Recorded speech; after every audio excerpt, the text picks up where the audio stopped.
กลับมารับชมข่าวกันเติมการนำแขวงจำปาสักและการนำนครปักเซ่ร่วมทำบุญตักบาตรในโอกาสบุญประเพณีเข้าพรรษาประจำปี 2026 วันที่29 กรกฎาคม 2026กงกับมื้อขึ้น15 ค่ำเดือน8ลาวพศ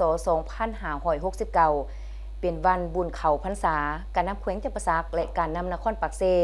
นำโดยทานปริญญาเอกอรุณไซสูรนาราชเลขาคณะบริหารงานพรรคแขวงจำปาสักฐานประดิษฐ์วรรณรัศมีหัวหน้าคณะโฆษณาอบรมแขวงฐานบุญคงพันวงศาประธานกวดกาพรรคแขวง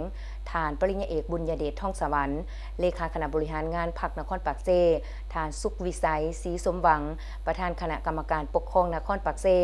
ได้เข้าร่วมทำบุญใส่บาตรนำพ่อแม่ประชาชนชาวแขวงจำปาสักเว้าร่วมเว้าเฉพาะเมนชาวนครปากเซ่อยู่ที่วัดหลวงปากเซ่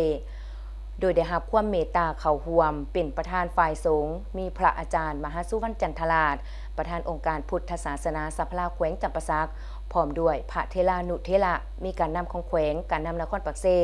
การนำแผนกการกรมกองอ้อมข้างแขวงพนักงานอาวุโสบำนาญครอบครัวการนำและประชาชนชาวพุทธเข้าร่วม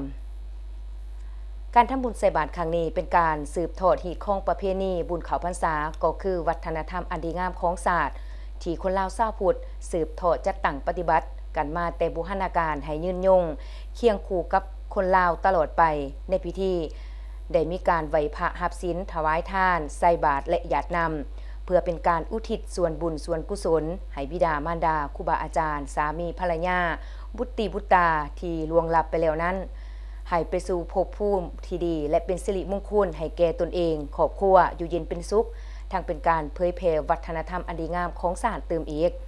ตอนท้ายพิธีพระอาจารย์มหาสุวรรณจันทราชประธานองค์การพุทธศาสนาสัมพันธ์ลาวแขวงก็ได้เมตตาเทศนาสั่งสอนออกตนญาติโยมให้ยึดมั่นในการทำความดีพร้อมรักษาศีลรักษากายวาจาและเฮือนซ่านบ้านทรงของตนให้มีความสะอาดสวยงามประพฤติปฏิบัติตนให้สอดคล้องตามทำนองคองธรรมและระเบียบกฎหมายบ้านเมือง